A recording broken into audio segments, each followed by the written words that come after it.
ನನ್ನ ಮಾತಿಗೆ ಅವಳು ಯಾವತ್ತು ಬೆಲೆ ಕೊಟ್ಟಿದ್ದಾಳೆ ಹೇಳಿ ಎಂದಾಗ ಅವಳ ದನಿಯಲ್ಲಿ ವ್ಯಂಗ್ಯವಿರಲಿಲ್ಲ, ವ್ಯಥೆ ಇತ್ತು. ಯಾರು ಏನು ಹೇಳಿದ್ರು ನಾನು ಖಂಡಿತ ನನ್ನ ನಿರ್ಧಾರ ಬದಲಾಯಿಸಲ್ಲ.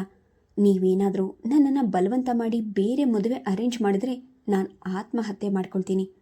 ಅನುಪಮ ಘೋಷಿಸಿದಾಗ ಭಾರದ್ವಾಜರ ತಾಳ್ಮೆ ಮೀರಿತು. ನನ್ನ ಪ್ರಾಣ ಹೋದರೂ ನಾನು ಈ ಮದುವೆಗೊಪ್ಪಲ್ಲ. ನೀನು ಏನು ಮಾಡ್ತೀಯೋ ಮಾಡ್ಕೊ ಹೋಗು. ತಂದೆ ಕೆನ್ನೆಗೆ ಹೊಡೆದ್ರು ಅವಳಿಗೆ ಇಷ್ಟು ನೋವಾಗ್ತಿರಲಿಲ್ಲ. ಅನುಪಮ ದಡದಡನೆ ರೂಮಿಗೆ ಹೋಗಿ ಬಾಗಿಲು ಹಾಕೊಂಡವಳು ಊಟಕ್ಕೂ ಬರಲಿಲ್ಲ. ಗಂಟೆ 2 ಆದರೂ ಮಗಳು ಹೊರಗೆ ಬಾರದಾಗ ನಿರ್ಮಲಾ ಬಾಗಿಲು ತಟ್ಟಿ ಕೂಗಿದ್ಲು. ಅನು, ಬಾಗಿಲು ತೆಗೆದು ಊಟಕ್ಕೆ ಬಾರೆ. ನಿಮ್ಮ ಡ್ಯಾಡಿನೂ ಹಸ್ಕೊಂಡೆ ಮಲಗಿಬಿಟ್ಟಿದ್ದಾರೆ. 4-6 ಬಾರಿ ಕೂಗಿದ್ರು ಏನು ಪ್ರತಿಕ್ರಿಯೆ ಬಾರದಾಗ ನಿರ್ಮಲಾ ಅಭಿಷೇಕ್ನನ್ನು ಕರೆದ್ಲು.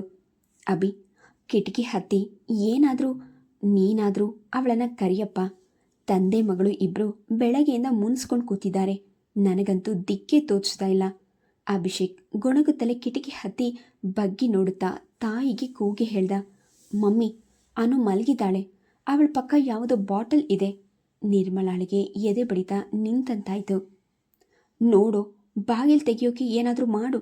ನಾನು ನಿಮ್ಮ ಡ್ಯಾಡಿನ ಕರಿತೀನಿ. ನಿರ್ಮಲಾ ಭಾರದ್ವಾಜನನ್ನು ಎಬ್ಬಿಸ್ಕೊಂಡು ಬಂದ್ಲು. ನೋಡ್ರಿ, ರೂಮ್ನೊಳಗೆ ಸೇರಿಕೊಂಡು ಏನು ಮಾಡಿಕೊಂಡ್ರೂ ಗೊತ್ತಾಗಲ್ಲ ಎಂದು ಅವಳನ್ನು ಗದರದವರಲ್ಲ. ಇವತ್ತು ಅವಳ ಮುಖಕ್ಕೆ ಒಡೆದ ಹಾಗೆ ಮಾತನಾಡ್ಬಿಟ್ರಲ್ಲ. ಏನಾದರೂ ಅನಾಹುತ ಮಾಡ್ಕೊಂಡ್ರೇನು ಗತಿ ಎಂದು ಅಳುತ್ತಾ ಕೇಳಿದಾಗ ಭಾರದ್ವಾಜರಿಗೂ ಕೈ ಕಾಲು ತಣ್ಣಗಾಯಿತು. ತಂದೆ ಮಗನ ಸತತ ಪ್ರಯತ್ನದಿಂದ ಬಾಗಿಲು ತೆಗೆದು ಒಳ ನುಗ್ಗಿದ್ರು. ಅನುಪಮ ಕೆಮ್ಮಿನ ಔಷಧಿಯ ಪೂರಾ ಬಾಟಲ್ ಕುಡಿದ್ಬಿಟ್ಟಿದ್ಲು. ಅವಳನ್ನು ತಕ್ಷಣ ಹತ್ತಿರದಲ್ಲಿದ್ದ ನರ್ಸಿಂಗ್ ಹೋಮ್ಗೆ ಕಾರಿನಲ್ಲಿ ಕರೆದೊಯ್ಯಲಾಯಿತು. ಡಾಕ್ಟರ್ ಭಾರದ್ವಾಜ್ಗೆ ಪರಿಚಯವಾದುದರಿಂದ ತಕಾರವಿಲ್ಲದೆ ಅನುಪಮಾಳನ್ನು ಅಡ್ಮಿಟ್ ಮಾಡಿಕೊಂಡ್ರು. ಅನುಪಮಾಳ ನಾಡಿ ಎದೆ ಬಡಿತ ನೋಡಿದ್ರು. ಕಣ್ಣಿನ ರೆಪ್ಪೆ ಬಿಡಿಸಿ ಗುಡ್ಡೆ ಪರೀಕ್ಷಿಸಿ BP ಚೆಕ್ ಮಾಡಿ ಜೀವಕ್ಕೇನೂ ಅಪಾಯವಿಲ್ಲ. ಭಾರದ್ವಾಜ್, ಈಗಿನ ಕಾಲದ ಹುಡುಗಿಯರಿಗೆ ಇದೆಲ್ಲ ಸಿನಿಮಾ ಪ್ರಭಾವ. ಇಂತಹ ಟ್ರಿಕ್ಸ್ ಬಳಸಿದ್ರೆ ತಾವು ಜೀವನದಲ್ಲಿ ಗೆದ್ವಿ ಅಂತ ಭಾವಿಸೋ ವಯಸ್ಸು ಎಂದು ಭಾರದ್ವಾಜರ ಭುಜ ತಟ್ಟುತ್ತಾ ನಸುನಕ್ಕರು. ಕೆಮ್ಮಿನ ಔಷಧಿಯ ಪ್ರಭಾವದಿಂದ ಅನುಪಮ ಇಡೀ ದಿನ ನಿದ್ರೆ ಮಾಡಿದ್ಲು. ಅಡ್ಮಿಟ್ ಆದ ಮರುದಿನವೇ ಅವಳ ಆರೋಗ್ಯ ಪರಿಶೀಲಿಸಿ ಡಾಕ್ಟರ್ ಡಿಸ್ಚಾರ್ಜ್ ಮಾಡಿದ್ರು. ಇನ್ನೊಂದು ಸಲ ಇಂತಹ ಮೂರ್ಖ ಪ್ರಯತ್ನ ಮಾಡಬೇಡಮ್ಮ. ಈ ಸಲ ನಾವು ನಿನ್ನ ಪ್ರಾಣ ಉಳಿಸಿದ್ವಿ. ಮುಂದಿನ ಸಲ ಅದು ಸಾಧ್ಯ ಆಗದೆ ಹೋಗಬಹುದು. Life is precious. Don't waste your time like this ಎಂದು ಅವಳಿಗೆ ಹೇಳುವುದನ್ನು ಮರೆಯಲಿಲ್ಲ. ಅನುಪಮ ತಂದೆಯೊಡನೆ ಮುಖ ಕೊಟ್ಟು ಮಾತನಾಡಲಿಲ್ಲ. ಅನುಪಮ ಗುಣಮುಖಳಾಗಿ ಮನೆಗೆ ಹಿಂತಿರುಗಿದ ದಿನವೇ ಭಾರದ್ವಾಜ್ ನಿರ್ಮಲಳನ್ನು ಕರೆದರು. ನಿಮ್ಮಿ, ನಮ್ಮ ಶಾಸ್ತ್ರಿಗಳನ್ನು ಕರೆಸಿ ಒಂದು ಒಳ್ಳೆ ದಿನ ಲಗ್ನಕ್ಕೆ ಗೊತ್ತು ಮಾಡ್ಕೊ. ಅವಳ ಆಸೆಗೆ ನಾವು ಅಡ್ಡಿ ಮಾಡೋದು ಬೇಡ. ಅವಳು ಪ್ರಾಣ ಕಳ್ಕೊಳ್ಳೋದಕ್ಕಿಂತ ಅವನ ಜೊತೆ ಎಲ್ಲಾದರೂ ಸುಖವಾಗಿರಲಿ. ನಿರ್ಮಲಾ ತಬ್ಬಿಬ್ಬಾಗಿ ಅವರ ಮುಖ ನೋಡಿದಾಗ ಅದರಲ್ಲಿ ದುಃಖದ ಛಾಯೆಯಾಗಲಿ ಕೋಪದ ಕೂರಕವಾಗಲಿ ಇರಲಿಲ್ಲ. ನೋವಿನ ನೆರಳಿದ್ರೂ ಅದಕ್ಕೆ ನಿರ್ವಿಕಾರದ ಹೊದಿಕೆ ಇತ್ತು. ಮಗನ ಮದುವೆಯ ವಿಷಯವನ್ನು ಅವನ ಬಾಯಿಂದಲೇ ಕೇಳಿದಾಗ ಶಾರದಮ್ಮನವರು ಸಂತೋಷಗೊಳ್ಳೋದಕ್ಕಿಂತ ಆತಂಕಗೊಂಡ್ರು. ಮನು, ನಾನು ಹೀಗೆ ಹೇಳ್ತೀನಿ ಅಂತ ತಪ್ಪಾಗಿ ತಿಳ್ಕೊಬೇಡ. ನೀನು ಬಡವರ ಮನೆ ಹುಡುಗಿನ ಕರ್ಕೊಂಡು ಬಂದು ಮದುವೆಯಾಗಿದ್ದರೆ ನನಗೆ ಎಷ್ಟೋ ನೆಮ್ಮದಿ ಇರ್ತಿತ್ತು. ನಿನ್ನ ಅನುಪಮಾಳಿಗೆ ಏನಪ್ಪ ಕಡಿಮೆಯಾಗಿದೆ? ಅವಳ ತಂದೆ ಎಂತಹ ಕಡೆ ಗಂಡುಗಳನ್ನು ತರೋಕೆ ಸಮರ್ಥರಾಗಿದ್ದಾರೆ. ನಮಗೆ ಆ ಮನೆ, ನಿನ್ನ ಸಂಪಾದನೆ ಬಿಟ್ಟರೆ ಬೇರೆ ಗತಿ ಇಲ್ಲ. ಆ ಹುಡುಗಿ ಈ ಮನೆಗೆ ಬಂದು ಹೊಂದ್ಕೊಳ್ತಾಳೇನೋ? ಮನೋಹರ್ ಹಗುರವಾಗಿ ನಗ್ಬಿಟ್ಟ. ಅಮ್ಮ, ಅನುಪಮ ನನ್ನನ್ನು ಅದೆಷ್ಟು ಪ್ರೀತಿಸ್ತಾಳೆ ಗೊತ್ತಾ? ನನಗೋಸ್ಕರ ಅವಳ ತಂದೆ ತಾಯಿ ವಿರುದ್ಧವಾಗಿ ನಿಂತು ಹಠ ಮಾಡ್ತಿದ್ದಾಳೆ. ನಾನು ಯಾವತ್ತೂ ನನ್ನ ಸೆಲೆಕ್ಷನ್ನಲ್ಲಿ ಸೋಲಲ್ಲ. ನೋಡ್ತಾ ಇರು. ಅನುನ ನೀನೇ ಮೆಚ್ಕೊಳ್ತೀಯ. ಅವನು ಅಭಯ ನೀಡಿದ ಮೇಲೆ ಶಾರದಮ್ಮನವರು ಉದ್ವಿಗ್ನರಾಗಿಯೇ ಇದ್ದರು. ಮದುವೆಯ ಮಾತುಕತೆ ಆಡುವಾಗಲೂ ನಿರ್ಮಲಾ ಬಂದಿದ್ಲೇ ಹೊರತು ಭಾರದ್ವಾಜ್ ಅಪ್ಪಿತಪ್ಪಿಯೂ ಅವರ ಮನೆ ಹೊಸ್ತಿಲು ತುಳಿದಿರಲಿಲ್ಲ. ಹಿರಿಯರ ಅಸಮಾಧಾನ ಆತಂಕ ನಡುವೆಯೇ ಮನೋಹರ್ ಅನುಪಮರ ಮದುವೆ ನಿಶ್ಚಯವಾಗಿತ್ತು. ಭಾರದ್ವಾಜ್ ಹೆಚ್ಚಾಗಿ ಯಾವ ಸ್ನೇಹಿತರು ಸಂಬಂಧಿಕರನ್ನು ಆಹ್ವಾನಿಸಲು ಬಯಸಲಿಲ್ಲ. ಅವರು ತೋರಿಕೆಗೆ ನಿರ್ಲಿಪ್ತತೆ ಧರಿಸಿದ್ರು ಅವರ ಒಳ ಮನಸ್ಸು ಜನಗಳ ನಡುವೆ ತಲೆ ಎತ್ತಿ ಓಡಾಡಲು ಹಿಂಜರಿತಿತ್ತು. ಅನುಪಮಳ ಮದುವೆಯ ನಿಶ್ಚಯವಾದಾಗಿನಿಂದ ಒಮ್ಮೆಯೂ ಅವಳ ಜೊತೆ ಅವರು ಮುಖ ಕೊಟ್ಟು ಮಾತನಾಡಲಿಲ್ಲ. ನಿಮ್ಮ ಅಳಿಯಂದ್ರು ಏನು ಮಾಡ್ತಾ ಇದ್ದಾರೆ ಎಂದು ಯಾರಾದರೂ ಪರಿಚಿತರು ಕೇಳಿದ್ರೆ ಭಾರದ್ವಾಜ್ಗೆ ಕಸಿವಿಸಿಯಾಗ್ತಿತ್ತು. ಬ್ಯಾಂಕ್ನಲ್ಲಿ ಕೆಲಸದಲ್ಲಿದ್ದಾರೆ, ಜೊತೆಗೆ ಬಿಸ್ನೆಸ್ ಮಾಡ್ತಾರೆ ಎಂದು ಸುಳ್ಳು ಹೇಳಿದ್ರು. ಆಮೆ ತನ್ನ ಚಿಪ್ಪಿನಲ್ಲಿ ಅಡಕೊಳ್ಳುವಂತೆ ಯಾರೊಡನೆಯೂ ಬೆರೆಯದೆ ಮನೆಯಲ್ಲಿ ಕುಳಿತುಬಿಡ್ತಿದ್ರು. ನೀವು ಯಾಕೆ ಇಷ್ಟು ಮನಸ್ಸಿಗೆ ಹಚ್ಕೊಳ್ತೀರಾ? ಕಂಡವರಿಗೆಲ್ಲ ನಾವ್ಯಾಕೆ ಉತ್ತರ ಕೊಡಬೇಕು? ನನ್ನ ಮಗಳು ಪ್ರೀತಿಸಿದವನ ಜೊತೆಯಲ್ಲೇ ನಾನು ಮದುವೆ ಮಾಡಿಸಿದ್ದೀನಿ ಅಂತ ರಾಜಾರೋಷವಾಗಿ ಹೇಳ್ರಿ. ಅಷ್ಟಲ್ಲದೆ ಆ ಹುಡುಗನೇನು ಕಳ್ತನ ದರೋಡೆ ಮಾಡ್ತಾ ಇಲ್ಲ, ಮರ್ಯಾದೆಯಾಗಿ ಬ್ಯಾಂಕಿನಲ್ಲಿ ಕೆಲಸದಲ್ಲಿದ್ದಾನೆ, ಒಬ್ಬರ ಮುಂದೆ ಕೈ ಚಾಚುತ್ತಿಲ್ಲ, ಬಿಸ್ನೆಸ್ ಮಾಡ್ತಾನೆ ಅಂತ ಸುಳ್ಳು ಯಾಕೆ ಹೇಳಬೇಕು? ನಿರ್ಮಲಾ ಎಷ್ಟು ಬುದ್ಧಿ ಖರ್ಚು ಮಾಡಿದರೂ ಭಾರದ್ವಾಜ್ ತಮ್ಮ ಸ್ವಭಾವ ಬದಲಾಯಿಸಲಿಲ್ಲ. ಮದುವೆಗೆ ನಿರ್ಮಲಾಳ ಅಣ್ಣ ನಂದೀಶರ ಸಂಸಾರ ಬಾರದಿದ್ದಿದ್ದೇ ಸಮಾಧಾನವಾಗಿತ್ತು ಭಾರದ್ವಾಜ್ಗೆ. ಅವರು ಸಂಬಂಧಿಕರ ಮೂಲಕ ಉಡುಗೊರೆ ಕಳುಹಿಸಿ ಶುಭ ಹಾರೈಸಿ ಕಾಗದ ಬರೆದಿದ್ರು. ಆಗ ಭಾರದ್ವಾಜ್ಗೆ ಅನುಪಮಾಳನ್ನು ಅಂದೇ ಸಂದೀಪನಿಗೆ ಕೊಟ್ಟು ಮದುವೆ ಮಾಡಿದರೆ ತಾನಿಂದು ಈ ಪರಿಸ್ಥಿತಿ ಎದುರಿಸುವ ಪ್ರಮೇಯವೇ ಬರ್ತಿರಲಿಲ್ಲ ಎಂದು ಮನಸ್ಸು ಪಶ್ಚಾತ್ತಾಪಗೊಂಡಿತು. ಎಷ್ಟೇ ಅಸಮಾಧಾನವಿದ್ರೂ ಭಾರದ್ವಾಜ್ ಮಗಳ ಮದುವೆ ಅದ್ದೂರಿಯಾಗಿ ನಡೆಸಿಕೊಟ್ರು. ಮನೋಹರ್ನನ್ನು ತಾವಾಗಿಯೇ ಮಾತನಾಡಿಸಲು ಪ್ರಯತ್ನಿಸಲಿಲ್ಲ. ಅವರ ಅಸಡ್ಡೆ ಕಂಡು ಅಪಮಾನಗೊಂಡ ಮನೋಹರ್ ವರಪೂಜೆಯಲ್ಲಿ ಇಟ್ಟ ಸೂಟ್, ವಾಚ್, ಉಂಗುರ ಯಾವುದನ್ನು ಮುಟ್ಲಿಲ್ಲ. ಇದೆಲ್ಲ ನನಗೇನು ಬೇಡಿ ಸರ್, ನಿಮ್ಮ ಆಶೀರ್ವಾದ ಬಂದಿದ್ರೆ ಸಾಕು ಎಂದುಬಿಟ್ಟ. ಕತ್ತೆ ಬಲ್ಲದೆ ಕಸ್ತೂರಿ ಪರಿಮಳ ಅಂತ ಇಂಥದೆಲ್ಲ ಹುಟ್ಟು ತೊಟ್ಟು ಮಾಡೋ ಯೋಗ ಅವನಿಗೆಲ್ಲಿದೆ ಎಂದು ಭಾರದ್ವಾಜ್ ಪತ್ನಿಯ ಬಳಿ ಕಹಿಯಾಗಿ ನುಡಿದಾಗ ನಿರ್ಮಲಾಳಿಗೆ ಅವರ ವರ್ತನೆ ಹಿಡಿಸಲಿಲ್ಲ. ಬಡತನವೋ ಸಿರಿತನವೋ, ಹುಡುಗನಂತೂ ಯೋಗ್ಯ. ಅನುಪಮಾಳಂತಹ ಮೊಂಡ ಹಠಮಾರಿ ಹುಡುಗಿಗೆ ಮನೋಹರ್ನಂತಹ ಗಂಭೀರ ಸಂಯಮದ ವ್ಯಕ್ತಿಯೇ ತಕ್ಕ ಗಂಡನಾಗುವನೆಂದು ಅವಳ ಭಾವನೆ. ಇಷ್ಟ ಆದರೂ 4 ಜನರ ಎದುರಿಗೆ ಅವನಿಗೆ ಯಾಕೆ ಅವಮಾನ ಮಾಡಬೇಕು? ಅವನಿಗೂ ಸ್ವಾಭಿಮಾನವಿರದೆ. ಅಭಿಷೇಕನಿಗೆ ಯಾರು ಏನೇ ಅಂದರೂ ಮನೋಹರ್ ಬಹಳ ಇರಿಸಿದ್ದ. ಅವನೊಡನೆ ಕ್ರಿಕೆಟ್, ರಾಜಕೀಯ, ಶೇರ್ ಮಾರುಕಟ್ಟೆ ಮುಂತಾದ ವಿಷಯಗಳನ್ನು ಚರ್ಚಿಸಿ ಹರಡ್ತಿದ್ದ. ಅನುಪಮಾಳ ಒಲವಿನ ನೂಲಿನೊಡನೆ ಹಿಡಿದು ಅವಳ ಮನೆಯವರೆಲ್ಲ ಆದರಕ್ಕೆ ಎದುರಾಗಿದ್ದ ಮನೋಹರನಿಗೆ ಭಾವ ಬಾಮೈದನ ಸ್ನೇಹ ಆಪ್ಯಾಯಮಾನವಾಗಿತ್ತು. ಮನೋಹರ್ನ ತಂಗಿ ಮಹಿಮಾ ಅಣ್ಣ ಆಯ್ಕೆ ಮಾಡಿರುವ ಹೆಣ್ಣನ್ನು ನೋಡಲು ಕಾತರದಿಂದ ಮೈಸೂರಿನಿಂದ ಬಂದಿದ್ಲು. ಅವಳು ಪರಿಚಯ ಮಾಡಿಕೊಳ್ಳುವ ಮುನ್ನವೇ ಅನುಪಮಾಳಿಗೆ ಅವರು ಯಾರೆಂದು ತಿಳಿಯಿತು. ಅವಳಿಗೆ ಮನೋಹರ್ನ ಹೋಲಿಕೆ ಎಷ್ಟಿತ್ತೆಂದರೆ ಅವಳನ್ನು ಸುಲಭವಾಗಿ ಅವನ ತಂಗಿ ಎಂದು ಗುರುತಿಸಿಬಿಡ್ಬೋದಿತ್ತು. ಮಹಿಮಾ ಸಾಧಾರಣವಾದ ಸಿಲ್ಕಿನ ಸೀರೆ ಉಟ್ಟು ಸರಳವಾಗಿ ಅಲಂಕರಿಸ್ಕೊಂಡಿದ್ರು ತುಂಬ ಮುದ್ದಾಗಿ ಕಾಣ್ತಿದ್ಲು. ನಮ್ಮ ಅಣ್ಣನ ಸೆಲೆಕ್ಷನ್ ಅಂದರೆ ಕೇಳಬೇಕಾ?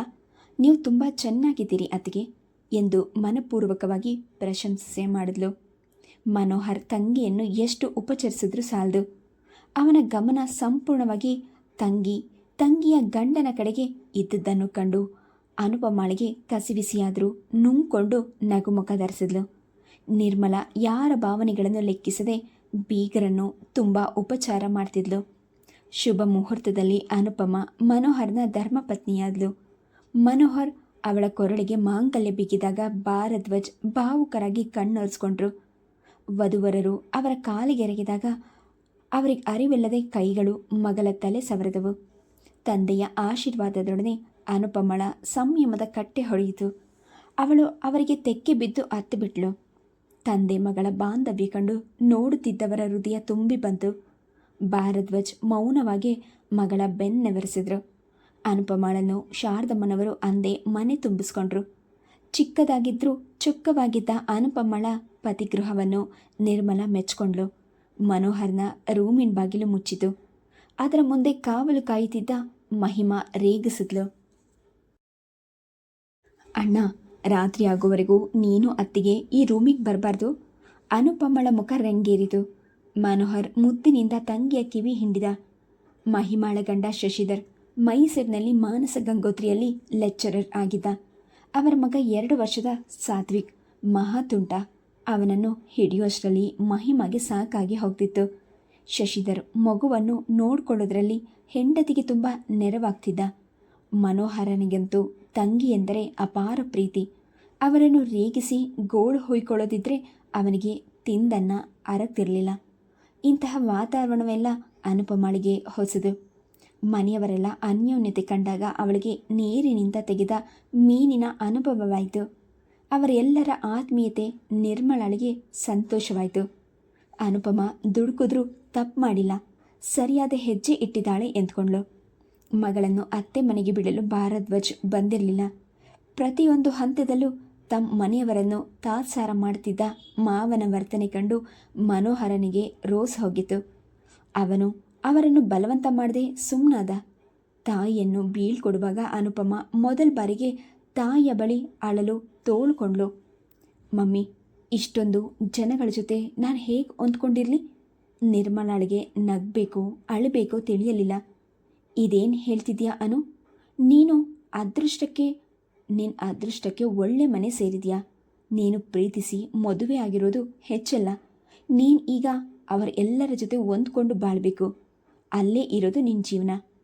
ಮನೋಹರನ ಕೈಯಲ್ಲಿ ಮಗಳ ಕೈ ಇಟ್ಟು ನಿರ್ಮಲಾ ಭಾರವಾದ ದನಿಯಲ್ಲಿ ನೋಡಿದ್ಲು. ನನ್ನ ಮಗಳ ಜವಾಬ್ದಾರಿ ನಿಮಗೆ ಒಪ್ಸಿದ್ದೀನಿ.